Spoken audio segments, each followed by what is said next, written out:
TET exam time table వచ్చిందని భయపడుతున్నారా? అసలు భయపడకండి. చాలా టెన్షన్ అనిపిస్తుందా? అసలు టెన్షన్ పడకండి. సో టెట్ టైం టేబుల్ వచ్చింది, ఎగ్జామ్ కండక్ట్ చేశారు. అదైతే ఎలాగో జరుగుతుంది కదా. ఇప్పటివరకు మీరు ఎంత చదివారో దాన్ని ఒకసారి చదవండి. ఇంకా చదివేది ఉంటే అది కూడా చదవండి.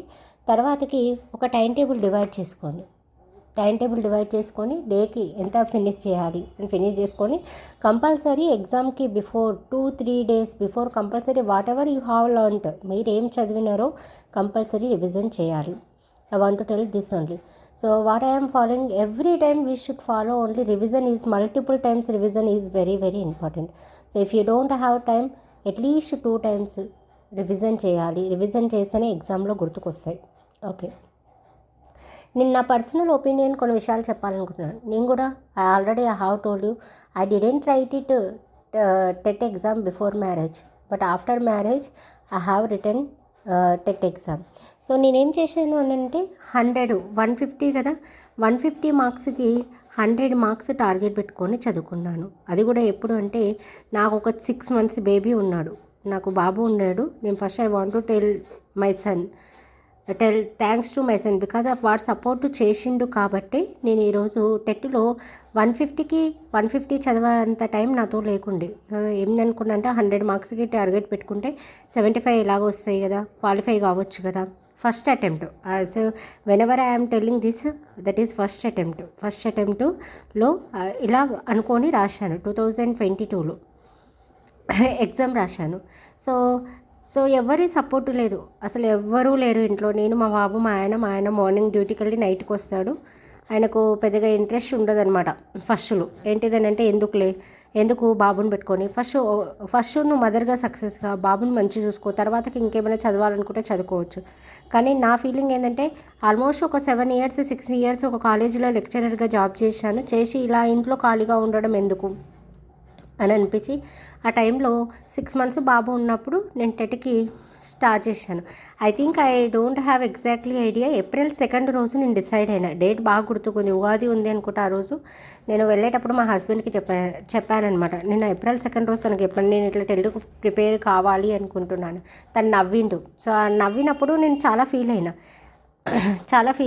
సో బాబుని పెట్టుకొని ఎలా చదువుతావు, సో నీకు ఎవరు సపోర్ట్ ఉండదు, నేను కూడా సపోర్ట్ చేయను. సో ఎందుకంటే నాకు డ్యూటీ ఉంటుంది, నీకు సపోర్ట్ ఎవరు ఉండరు, ఇవన్నీ మేనేజ్ చేయడం కష్టము. చాలామంది చాలా ఇయర్స్ నుంచి కూడా కొంత చదువుతుంటారు. ఆల్మోస్ట్ చాలామంది ఎక్కువ టైం స్పెండ్ చేస్తారు బుక్స్తో. నీకు అంత టైం దొరకదు, బాబు కూడా చిన్నగా ఉన్నాడు కదా అని తను నాతో అన్నాడు. కానీ నేను ఆ మాటలు నేను మనసులో అలా పెట్టుకొని సరే నేను టెట్లో మంచి మార్క్స్ తెచ్చుకొని సాధించి ఈయనకు చూపించాలి అని అనుకున్నాను. ఓకే, తర్వాతకి ఏం చేశానంటే ఈవెన్ బుక్స్ కొనుక్కోవడానికి కూడా నేను చాలా కష్టపడ్డాను. టెక్స్ట్ బుక్స్ ఉంటాయి కదా, గవర్నమెంట్ టెక్స్ట్ బుక్ను కొనుక్కోవడానికి కూడా కష్టపడ్డాను. కృషి అంటే మనకు కంపల్సరీ కావాలి అని అనుకుంటే ఎన్ని ఒడిదుడుకులు ఏర్పడినా, ఎన్ని ప్రాబ్లమ్స్ వచ్చినా కంపల్సరీ మనం చేస్తాం. అది మనకి ఇంట్రెస్ట్ లేనప్పుడే మనం సాకులు చెప్తామనేది నా ఒపీనియన్. అందరూ అని కాదు, కొందరు. ఓకే, సో నేను కూడా అదొక సాకే. నేను లెక్చర్గా ఉన్నప్పుడు చాలామంది అడిగారు టెట్ క్వాలిఫై అయినావా అంటే even I didn't right it. ఎందుకు రాయాలి TET exam, okay like this, నాకు టైమే దొరకదు కదా సార్, నేను అసలు క్వాలిఫై కావాలంటే మినిమం చదవాలి కదా, మంచి మార్క్స్ రావాలి కదా, మంచి మార్క్స్ వస్తేనే బాగుంటుంది కదా అని అనుకున్నాను. సో అలా అనుకొని నేను కౌంట్ చేసుకున్నప్పుడు నాకు 35 days ఉండే టైం, 30 to 35 days ఉండే. నేను ఏమనుకున్నా అంటే ఒక 30 days కంపల్సరీ ప్రిపేర్ కావాలి, 5 days రివిజన్ చేయాలి. 5 days కంపల్సరీ రివిజన్ చేయాలి. నాకు అలవాటు ఉందన్నమాట, కంపల్సరీ రివిజన్ చేస్తాను నేను. సో అలా రివిజన్ చేయాలి. సో ఇంట్లో అన్ని పనులు నేనే చేసుకున్నా, ఎవ్వరి సపోర్టు లేదు, కొంచెం కూడా నాకు ఎవ్వరి సపోర్టు లేదు. అది కూడా ఎప్పుడు అంటే బాబుకి ఊరికే నేను చేసినది ఏంటి అంటే మా బాబు పడుకోవాలని ఊరికే తినబెట్టి స్నానం చేయించేదాన్ని. Daily I think that is wrong. I think ఒక 3 సార్లు డైలీ ఒక 3 times స్నానం చేపించి పడుకోబెట్టేవాడిని. అంటే స్నానం చేపిస్తే పిల్లలు ఎక్కువసేపు పడుకుంటారు కదా, అలా పడుకోబెట్టేదాన్ని. అప్పుడు అనుకునేదాన్ని అనమాట, నేను ఎన్నిసార్లు స్నానం చేసి పడుకోబెడుతున్నా కదా, కంపల్సరీ అంటే ఈవెన్ తను కూడా కష్టపడుతున్నాడు, నాతో పాటు నా చిన్న బాబు కూడా కష్టపడుతున్నాడు. నేను ఖచ్చితంగా మార్కులు తెచ్చుకోవాలి, మంచి మార్క్స్ రావాలి, ఖచ్చితంగా క్వాలిఫై కావాలి అని అనుకున్నాను. సో ఇదంతా జరిగింది. నేను టెట్కు ప్రిపేర్ అవుతున్నాను. టెట్కు ప్రిపేర్ అయ్యేటప్పుడు కూడా మా ఆయన నువ్వు క్వాలిఫై కావు అని కొన్ని అన్న సందర్భాలలో కూడా ఉన్నాయి. సో ఏంటిదంటే నాకు రిజల్ట్ వచ్చిన తర్వాత నాకు ఏమర్థమైందంటే, రిజల్ట్ అని కాదు, నేను సైకాలజీ క్లాసెస్ వింటున్నప్పుడు, సైకాలజీ క్లాసెస్కి చదువుతున్నప్పుడు రుణాత్మక పునర్బలనము అని ఒకటి వస్తుంది కదా, మీకు కూడా ఐడియా ఉంటుంది. రుణాత్మక పునర్బలనం అంటే ఏంటిదంటే వాళ్ళు ఎంకరేజ్ చేస్తారు. ఎలా ఎంకరేజ్ చేస్తారంటే నెగిటివ్ తోటి ఎంకరేజ్ చేస్తారు. నీకేం రావు, నీకు మార్క్స్ రావు, ఇంత తక్కువ టైంలో ఎలా వస్తాయి మార్క్స్, ఎలా క్వాలిఫై అవుతావు, అసలు నువ్వు నిజంగా క్వాలిఫై అవుతావా, ఇవన్నీ అనే మాటలు ఏంటి అంటే మనకు ఏమనిపిస్తాయి అంటే మన లోపల కసిని పెంచుతాయి. అట్లెట్లా క్వాలిఫై గాను, నేనేంటో ఈయనకు చూపించాలి అన్న ఫీలింగ్ వస్తుంది. అయితే ఇదంతా జరుగుతున్నప్పుడు ఏమైందంటే టెట్ హాల్ టికెట్లో నా నేమ్ తప్పుపడ్డది. టెట్ హాల్ టికెట్ తీసుకున్న ఎగ్జామ్కి ప్రిపేర్ అయినా ఓకే, ఎంతో కొంత ప్రిపేర్ అయినా, ఎంతో కొంత కాదు చాలా హార్డ్ వర్క్ చేసిన. ఇది మాత్రం ఖచ్చితంగా చెప్తున్నాను. 92 వచ్చినాయి తక్కువ టైంలో అని చెప్తున్నా కానీ దీనికి నేను ఎంత కష్టపడ్డానో నాకు తెలుసు. నేను రాసిన నోట్స్లు మీరే చూసారు కదా, అంత తక్కువ టైంలో అన్ని నోట్స్లు రాయాలి. ఈవెన్ రైటింగ్ కూడా నాకే అర్థమవుతుంది. ఎవరైనా నా నోట్స్లు అడిగితే కూడా వాళ్ళకి రైటింగ్ అర్థం కాదు. ఎందుకనంటే అవి ఇంటర్నల్ మార్క్స్ ఉండవు కదా, నోట్స్ నాకు అర్థమైతే చాలు అన్న ఉద్దేశంతో తక్కువ టైంలో ఎక్కువ రాయాలి, ఫాస్ట్గా రాయాలి. ఈరోజు ఈ నుంచి ఇంతవరకు చదువుకోవాలని ఒక టైం టేబుల్ పెట్టుకొని చదువుకునేది. అది కూడా ఎప్పుడంటే మా ఆయన ఏమంటారు ఆఫీస్కి వెళ్ళినప్పుడు మాత్రమే చదివేదాన్ని, బాబు పడుకున్నప్పుడు మాత్రమే చదివేదాన్ని. నైట్ తను ఎప్పుడైతే ఇంట్లోకి వచ్చిందో చదవకపోయేదాన్ని. కానీ ఎగ్జామ్ 1 వీక్ బిఫోర్ కంపల్సరీ ఆయన ఉన్నా కూడా టీవీ సౌండ్ పెట్టినా కూడా చదువుకునేదాన్ని. అప్పుడు తను అనేవాడు, ఎందుకు ఇంత కష్టపడుతున్నావు, వస్తుందా నీకు, మళ్ళీ అదే క్వశ్చన్. నేను what I have told him okay ఏమనలేదు ఆ టైంకి. కానీ ఎగ్జామ్ రాసి వచ్చిన తర్వాత తను ఓకే ఇక్కడ ఇది చెప్పడం మర్చిపోయినా కదా, ఇట్లా టెట్ హాల్ టికెట్లో నా నేమ్ తప్పుపడ్డది. ఇంకా చూడండి నా టెన్షన్ ఎలా ఉంటుందో. చిన్న బాబుని తీసుకొని టెట్ ఆఫీస్ చుట్టూ నేను ఒక 2 days తిరిగిన. ఇక్కడ 2 days టైం వేస్ట్ అయింది. నా according to my time table these 2 days very very important. 2 days అయిపోయింది. సో ఎలాగో కరెక్షన్ చేయించుకున్నా. కరెక్షన్ అయ్యింది. చాలామందికి ఫోన్ చేసి ఊరికే అడిగేదాన్ని ఏం చేయాలి, ఇట్లా హాల్ టికెట్లో నా నేమ్ తప్పు పడ్డది. సో మా ఆయన అన్నాడు కదా, ఏం కాదులో వదిలేసాను, క్వాలిఫై అవుతావా అని. మళ్ళీ అదే క్వశ్చన్. సో ఆఫ్టర్ ఎగ్జామ్ ఏం చేసినంటే, ఎగ్జామ్ రాసిన తర్వాత తను నన్ను అడిగాడు, ఎలా రాసావు exam, how did you write it exam.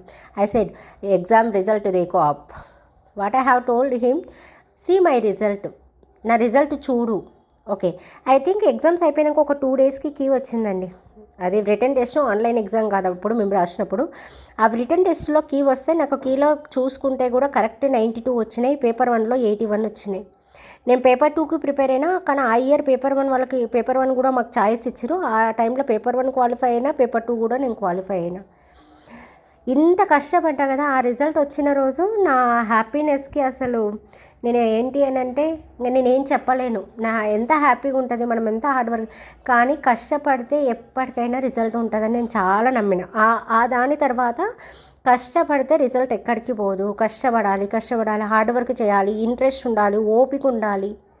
ఇవన్నీ అయితేనే మనకైతుంది. ఒక హౌస్ వైఫ్గా నేను అన్ని పనులు చేసుకున్న ఆ టైంలో. నేను ప్రౌడ్గా చెప్పట్లేదు, కానీ నేను చేసింది చెప్తున్నా. చాలామందికి హౌస్ వైఫ్స్ ఉంటారు కదా, వాళ్ళకి చెప్తున్నాను. నెక్స్ట్ ఇంకొకటి ఏంటంటే, బాబుకి కావాల్సినవన్నీ సమకూర్చినాయి. కాకపోతే ఎక్కువ టైమ్స్ నేను ఏంటంటే మనకి స్నానం చేసి పడుకోబెట్టేదాన్ని. ఆ టైంకి ఒకటి చాలా ఫీల్ అయ్యేదాన్ని. నేను ఆ టైంలో కూడా అనుకునేదాన్ని, నేను ఇలా పడుకోబెడుతున్నా కదా వీడిని, కంపల్సరీ నాకు మంచి మార్క్స్ రావాలి, I have to get it good marks అని ఫీల్ అయినాం. సో 92 మార్క్స్ వచ్చినాయి. సో ఈరోజు మా ఆయన సో ఇంతకుముందుకి ఇలా అన్నాడు కదా, రిజల్ట్ వచ్చినాక తర్వాత చెప్పిండు, Anitha you know about you, I know like this he told me. So రుణాత్మక పునర్బలనం చేసినని నాకు ఇండైరెక్ట్గా ఆయన ఎంకరేజ్ చేసినని తర్వాత అర్థమైంది. అప్పుడు చాలా తిట్టుకున్న దాన్ని, ఏంది ఈయన ఎప్పుడు డిస్కరేజ్ చేశారు. కానీ ఆయన అలా డిస్కరేజ్ చేయడం వల్లనే నా లోపల కసి పెరిగింది. ఆ తర్వాతకి తను డైరెక్ట్గా ఇప్పుడు ఎంకరేజ్ చేస్తున్నాడు. కానీ వాట్ ఏం ఫీల్ అవుతాడంటే, ఫస్ట్ యాజ్ ఏ మదర్గా సక్సెస్గా ఫస్ట్ పిల్లల్ని మంచిగా చూసుకో, బాబుని మంచిగా చూసుకో. ఇప్పుడు కూడా నాకు 4 years బాబు ఉన్నాడు. వాడికి 6 months ఉన్నప్పుడు ఎగ్జామ్ రాసిన 4 years అని. వాడు స్కూల్కి వెళ్ళినప్పుడే వీడియోస్ తీసి పెడతా. ఎప్పుడు కూడా తను పడుకున్నాడు కాబట్టి వీడియో తీసి పెడుతున్నా. సో ఏంటిదేనంటే, నేను చెప్పాలనుకునేది ఏంటంటే, మనం చదవాలి అనే నిజంగా ఇంట్రెస్ట్ ఉంటే ఎలాగైనా చదువుతాం. తర్వాతకి మనం కష్టపడాలి. 99% హార్డ్ వర్క్ ఉన్న 1% ఆవగింజంత అదృష్టం కూడా ఉండాలి అని అంటారు government job. So government job అయినా దేంట్లో అయినా 1% అదృష్టం కూడా ఉండాలి, ఆవగింజంతా. సో మనం 99% అయితే మన చేతుల్లో ఉంది కదా. 99% we should do hard work. ఎందుకు రాదు రిజల్ట్ వస్తుంది. సో 92 మార్క్స్ వస్తే ఆల్మోస్ట్ అందరు షాక్ అయ్యారు. కానీ నేను ప్రిపేర్ అయ్యేటప్పుడు ఎవరికి చెప్పలేదు ఐఎమ్ గోయింగ్ టు ప్రిపేర్, నేను ప్రిపేర్ అవుతున్నా అని. టెట్ రిజల్ట్ వచ్చినాక మాత్రమే నేను చెప్పిన. నాకు ఆ రోజు ఎంత హ్యాపీగా అనిపించిందంటే ఏదో నిజంగా ఏదో చెప్పలేను, I cannot express also. So నేను చెప్పాలనుకునేది ఏంటంటే, మనం హౌస్ వైఫ్స్ మీ జాబ్ చేస్తున్నాము, టైం దొరకట్లేదు, ఓకే దొరకదు టైము, మనం టైం దొరకదు కానీ అరేంజ్ చేసుకోవాలి, చదవాలి, చదివితే కంపల్సరీ వస్తాయి మార్కు. అది కూడా ఏంటంటే నిజంగా ఇంట్రెస్ట్ ఉన్నప్పుడు మాత్రమే వస్తాయి.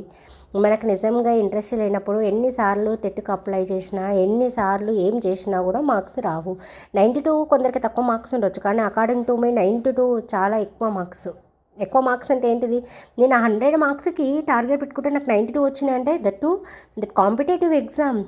I felt a happy and నేను కొంచెం ప్రౌడ్గానే ఫీల్ అవుతాను. ఓకే మంచిగా వచ్చినాయి, నేను కరెక్ట్ స్ట్రాటజీతోటే చదివిన, నాకు కరెక్ట్ గైడెన్స్ ఎవరు గైడెన్స్ లేకుండా యూట్యూబ్లో మాత్రమే కొందరు సక్సెస్ అయిన వాళ్ళ స్టోరీస్ వినేదాన్ని. టెట్లో మంచి మార్క్స్ వచ్చిన వాళ్ళు ఎలా చదివారు ఏంటి అని తెలుసుకొని చదివిన. నేను ఎవరికీ చెప్పలేదు టెట్కి చదివేటప్పుడు. టెట్ మార్క్స్ వచ్చిన తర్వాత అందరికీ చెప్పిన.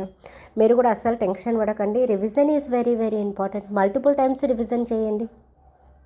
ఈ టెట్ క్లాసెస్ తర్వాత నేను ఏంటిదంటే 10th క్లాస్ వాళ్ళవి ఇంటర్ క్లాసెస్ అప్లోడ్ చేస్తా, physics, maths and whatever I'm uploading TET షార్ట్స్లో కానీ నార్మల్గా నేను వీడియోస్ చేస్తున్నా కదా, అవి మీ స్కూల్లో ఇంట్లో పిల్లలు ఉంటారు కదా, ఇంట్లో పిల్లలకు కూడా నేర్పించండి. అవి ఏంటంటే basics 6th class, 7th, 8th, 9th, 10th. ఈ 10th క్లాస్ వాళ్ళకు కూడా చాలా యూస్ అయితే, యూటిలైజ్ అయితే. షేర్ చేయండి, సబ్స్క్రైబ్ చేయండి, లైక్ చేయండి, కామెంట్ చేయండి, please encourage me. Thank you. చాలామంది ఆల్మోస్ట్ కొన్ని వీడియోస్ 2500 మెంబర్స్ చూశారు. సో సబ్స్క్రైబ్ చేసుకోండి, I'm requesting you. Thank you so much. అస్సలు టెన్షన్ పడకండి, ఏం కాదు. And first time online exam రాసేవాళ్ళు మీరు ఏం చేయండి అంటే, ఒకసారి ఆన్లైన్లో ఎగ్జామ్ ఎలా రాయాలి అనేది తెలుసుకోండి. అక్కడికి వెళ్ళి టెన్షన్ పడగానే అక్కడ అందరు వాళ్ళు మనకి హెల్ప్ చేశారు. ఏ డౌట్ ఉన్నా వాళ్ళు అవైలబుల్గా ఉంటారు, డోంట్ వరీ. ఓకేనా? Thank you, all the best. I don't want waste your time. Thank you so much.